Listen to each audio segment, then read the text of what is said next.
അസ്സലാമു അലൈക്കും വറഹ്മത്തുള്ളാഹി വബറകാതുഹു. പ്രിയപ്പെട്ട 3ാം ക്ലാസ്സിലെ വിദ്യാർത്ഥികളെ, നമുക്കിന്ന് വീഡിയോയിൽ നോക്കാനുള്ളത് 3ാം ക്ലാസ്സിലെ പാദവാർഷിക പരീക്ഷയുമായി ബന്ധപ്പെട്ട കുറച്ച് മോഡൽ ചോദ്യങ്ങളാണ്. എല്ലാവരും വീഡിയോ മുഴുവനായും കാണുക. അതുപോലെ ഇതിനു മുമ്പുള്ള മോഡൽ ചോദ്യങ്ങൾ ആവശ്യമുള്ളവർ താഴെ കമൻറ്റ് ബോക്സിലൊന്ന് ചെക്ക് ചെയ്യുക. അവിടെ ഞാനതിൻ്റെ ലിങ്ക് വിട്ടിട്ടുണ്ട്. അപ്പം നമുക്ക് നേരെ ആദ്യ പ്രവർത്തനം നോക്കാം. ശരിക്ക് ശരി അടയാളം ചേർക്കാം. ഇവിടെ നമുക്ക് ഓരോ ചോദ്യത്തിന് നേരെ 3 ഓപ്ഷനുകൾ കൊടുത്തതായി കാണാം. ഒന്നാമത്തെ ചോദ്യം, സ്വൽസ്വഭാവികളുടെ നല്ല ഒരു അടയാളം. സ്വൽസ്വഭാവികളുടെ നല്ലൊരു അടയാളം ഏതാണ്? 3 ഓപ്ഷനുകളുള്ളത്: ദോഷം പറയൽ, സത്യം പറയൽ, കളവ് പറയൽ. ശരിയായത് സത്യം പറയലാണ് സൽസ്വഭാവികളുടെ ഒരു അടയാളം. 2, സൽസ്വഭാവത്തിൻ്റെ ഉത്തമ മാതൃക ആരാണ്? ഓപ്ഷൻ ഉണ്ട്: മുഹമ്മദ് സല്ലല്ലാഹു അലൈഹി വസല്ലം, അസ്റായിൽ അലൈഹിസ്സലാം, ജിബ്രീൽ അലൈഹിസ്സലാം. ശരിയായത് മുഹമ്മദ് സല്ലല്ലാഹു അലൈഹി വസല്ലം. ചിലപ്പോൾ ഇത് പൂരിപ്പിക്കാനുണ്ടാവും കേട്ടോ. സൽസ്വഭാവത്തിൻ്റെ ഉത്തമ മാതൃകയാണ് പാഠഭാഗത്തിലുണ്ടാവും പൂരിപ്പിക്കാൻ. ഡാഷ് നബിതങ്ങൾ. ഇനി ചോദ്യം 3, പഠിച്ചതനുസരിച്ച് പ്രവർത്തിക്കുമ്പോഴാണ് എന്താവുന്നത്? ഇൽമ് നാഫി ആകുന്നത്, ഇൽമ് ഹാസിലാകുന്നത്, ഇൽമ് പൂർണ്ണമാകുന്നത്. ശരിയായത് ഇൽമ് നാഫി ആകുന്നത്. പഠിച്ചതനുസരിച്ച് പ്രവർത്തിക്കുമ്പോഴാണ് ഇൽമ് നാഫി ആകുന്നത്. ഇനി അടുത്ത ചോദ്യം, ഈമാനിൻ്റെ പകുതിയാണ്. ഓപ്ഷൻ ഉണ്ട്: വൃത്തി, സ്നേഹം, അദബ്. ശരിയായത് വൃത്തി. 5, ത്വഹിർ ജിസ്മക്ക, നള്ളിഫ്. ശരിയായത് ഏതാണ്? കൽബക്ക എന്നാണോ, സൗബക്ക എന്നാണോ, അലബക്ക എന്നാണോ? ശരിയായത് സൗബക്ക. ഇനി അടുത്ത പ്രവർത്തനം പൂർത്തിയാക്കാം. 1, അള്ളാഹുവും വൃത്തിയുള്ളവരെയാണ് ഇഷ്ടപ്പെടുന്നത്, കാരണം അവൻ ഡാഷ്. അള്ളാഹുവും വൃത്തിയുള്ളവരെയാണ് ഇഷ്ടപ്പെടുന്നത്, കാരണം അവൻ പരിശുദ്ധനാണ്.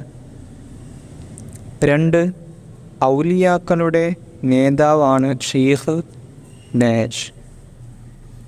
ഔലിയാക്കളുടെ നേതാവാണ് ഷെയ്ഖ് മുഹയ്യിദ്ദീൻ അബ്ദുൽ ഖാദിർ ജീലാനി. 3, ഖുലിൽ ഹഖ്ഖു വ ഇൻ ഡാഷ്. ഖുലിൽ ഹഖ്ഖു വ ഇൻ കാന മുർറൻ. ഇത് കാണാതെ അതിൻ്റെ അർത്ഥം പഠിക്കണം കേട്ടോ.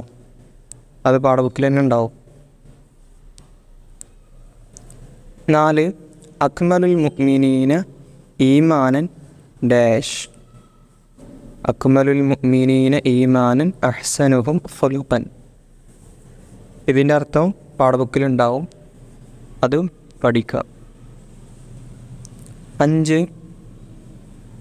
പുതപ്പിൻ്റെ കര തട്ടി നബി സല്ലല്ലാഹു അലൈഹി വസല്ലമ തങ്ങളുടെ കഴുത്തിൽ ഡാഷ് പാടുണ്ടായി. അടുത്ത പ്രവർത്തനം ഉത്തരം എഴുതാം. ചോദ്യം 1, നാം അറിവ് പഠിക്കുന്നത് എന്തിനാണ്? നാം അറിവ് പഠിക്കുന്നത് എന്തിനാണ്? ഉത്തരം അതുപോലെ ചെയ്യാനാണ്. അറിവ് പഠിക്കുന്നത് അതുപോലെ ചെയ്യാനാണ്. അത് ചിലപ്പോൾ പൂരിപ്പിക്കാനും വരും കേട്ടോ. അതിൻ്റെ ഉത്തരം തന്നെ പൂരിപ്പിക്കുന്ന രൂപത്തിൽ വരും. ചോദ്യം 2, നബി സല്ലല്ലാഹു അലൈഹി വസല്ലമ തങ്ങൾ കാവൽ ചോദിക്കാറുണ്ടായിരുന്നു എന്തിനെ തൊട്ട്? നബി തങ്ങൾ കാവൽ ചോദിക്കാറുണ്ടായിരുന്നത് ഉപകാരപ്പെടാത്ത അറിവിനെ തൊട്ടാണ്. ചോദ്യം 3, കൊള്ളത്തലവൻ ചോദിച്ചു, മോനെ നീ സത്യം പറയാൻ കാരണം എന്ത്? അപ്പോൾ അബ്ദുൽ ഖാദിർ എന്ന കുട്ടി എന്താണ് പറഞ്ഞത്? അതിന് മറുപടി എന്താണ് പറഞ്ഞത്? ഉത്തരം: ഏത് ഘട്ടത്തിലും സത്യമേ പറയാവൂ എന്ന് ഉമ്മ എന്നോട് പറഞ്ഞിട്ടുണ്ട്. ഞാൻ ഉമ്മയുടെ ഉപദേശം ഒരിക്കലും തള്ളിക്കളയുകയില്ല. അടുത്ത പ്രവർത്തനം സൽസ്വഭാവികളുടെ ലക്ഷണങ്ങളിൽ 3 എഴുതാനാണ്. സൽസ്വഭാവികളുടെ ലക്ഷണങ്ങൾ ആദ്യം എഴുതാം.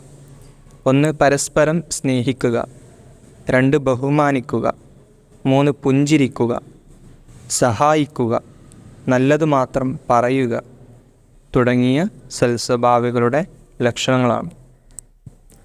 ഇനി അടുത്തത് ക്രമത്തിലാക്കാം. ഇവിടെ കൊടുത്തിട്ടുള്ള ഈ വരി ക്രമത്തിലല്ല, അത് ക്രമത്തിലാക്കി കൊടുക്കാം. 1 അല്ലാഹുമ്മ സിദ്നി ഇൽമൻ നാഫിഅൻ. ഇതിൻ്റെ അർത്ഥം പഠിക്കണം കേട്ടോ. 2 അല്ലാഹ് തുഹ്ഫിർന നള്ളിഫിന വജിമ്മിൽന. അത് ശരിയായ രൂപം ഇങ്ങനെയാണ്. ഇനി പൂരിപ്പിക്കാം. 1 ദേഹം മുഴുവൻ ഡാഷ് വൃത്തി, ഡാഷ് മുഴുവൻ വേണം വൃത്തി. എങ്ങനെ ശരിയാക്കാം? ദേഹം മുഴുവൻ വേണം വൃത്തി, വസ്ത്രം മുഴുവൻ വേണം വൃത്തി. 2 അത്തഹൂറു ഡാഷ് അൽ ഈമാനി, അത്തഹൂറു ഷത്തുറുൽ ഈമാനി. അതിൻ്റെ അർത്ഥം പഠിക്കണം, അതും ഇമ്പോർട്ടൻ്റ് ആണ് കേട്ടോ. അത്തഹൂറു ഷത്തുറുൽ ഈമാനി, വൃത്തി ഈമാനിൻ്റെ ഭാഗമാണ്. പിന്നെ അതുപോലെ 3ാം ക്ലാസ്സിൻ്റെ ക്വിസ് ആവശ്യമുള്ളവർ താഴെ കമൻറ്റ് ബോക്സിൽ ഒന്ന് കമൻറ്റ് ചെയ്യുക. അപ്പോൾ ഞാൻ ക്വിസ് വിട്ടുതരാം കേട്ടോ. അസ്സലാമു അലൈക്കും വറഹ്മത്തുള്ളാഹി വബറകാതുഹു.